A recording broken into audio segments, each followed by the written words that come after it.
Israeli গোপন সফর বনাম আমিরাতের অস্বীকৃতি, মধ্যপ্রাচ্যের কূটনীতিতে ধোঁয়াশা।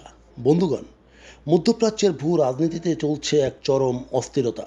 একদিকে ইরানের সাথে প্রকাশ্য যুদ্ধ, অন্যদিকে আরব বিশ্বের সাথে সম্পর্কে টানাপোড়েন। এরই মাঝে ইসরায়েলি প্রধানমন্ত্রী নেতানিয়াহু সংযুক্ত আরব আমিরাতে সফরের দাবি এবং আবুধাবির তাৎক্ষণিক প্রত্যাখ্যান এক নতুন কূটনৈতিক নাটকের জন্ম দিয়েছে। গল্পের শুরু একটি বিতর্কিত দাবি। বুধবার ইসরায়েলি প্রধানমন্ত্রীর কার্যালয় থেকে আকস্মিক এক বিবৃতিতে জানানো হয়, ইরানের বিরুদ্ধে সামরিক অভিযানের মধ্যেই বেঞ্জামিন নেতানিয়াহু সংযুক্ত আরব আমিরাতের মধ্যে নেতা শেখ মোহাম্মদ বিন জায়েদের সাথে এক গোপন বৈঠকে মিলিত হয়েছিলেন। এই সফরটি ছিল একান্তই দ্বিপাক্ষিক সম্পর্কের ক্ষেত্রে এক ঐতিহাসিক ব্রেকথ্রু বা যুগান্তকারী।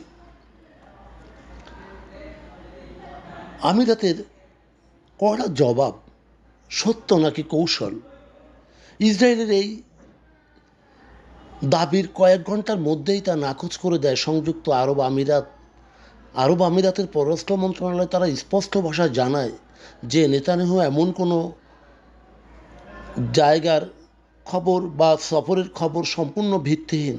আমিরাতের দাবি, ইসরায়েলের সাথে তাদের সম্পর্ক যা কিছু আছে তা প্রকাশ্যেই হয় এবং কোনো সামরিক প্রতিনিধি দলকেও তারা গ্রহণ করেনি।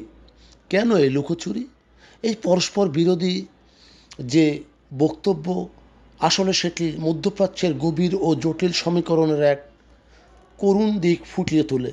এর পেছনে রয়েছে যে সকল কারণ, বিশেষ করে আরব জনমত ও সামাজিকতায় আমিরাত ইসরায়েল প্রতিরক্ষা ব্যবস্থা ব্যবহার করলেও এবং কূটনৈতিক সম্পর্ক রাখলেও আরব বিশ্বের সাধারণ মানুষের মধ্যে ইসরায়েলি বিরোধী মনোভাব প্রকট এবং সেই প্রবল বিরোধিতায় সরাসরি নেতানিয়াহুকে স্বাগত জানানোর খবর প্রকাশ্যে আসলে সেটি আরব আমিরাতের আভ্যন্তরীণ ও আঞ্চলিক চাপে পড়ার এক সমূহ কারণ থাকতে পারে।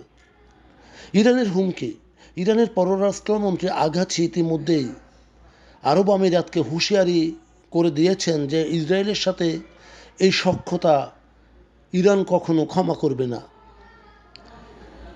সরাসরি নাম না নিলেও তার এই হুমকি আরব আমিরাতকে ঘিরে সে কথা বলাই বাহুল্য। তবে নিরাপত্তার সাথে নেতানিয়াহুর এই সকল গোপন সম্পর্ক গোপন রাখতে চাইতেই পারে। বিশেষ করে নেতানিয়াহুর রাজনৈতিক উদ্দেশ্য অনেকটা বিশ্লেষক মনে করেন যে ইসরায়েলের ভিতরে রাজনৈতিক ইমেজ বাড়ানোর জন্যেই আরব বিশ্বে নিজের গ্রহণযোগ্যতা কতটুকু সেটি প্রমাণের চেষ্টা এই বিবৃতিতে। বন্ধুগণ, যদি আমাদের এই তথ্য গল্প আপনার ভালো লাগে তাহলে লাইক এবং শেয়ার দিন এবং আজ আমাদের সঙ্গে থাকার জন্যে ধন্যবাদ। আমাদের ফলো দিন এবং সাবস্ক্রাইব করুন।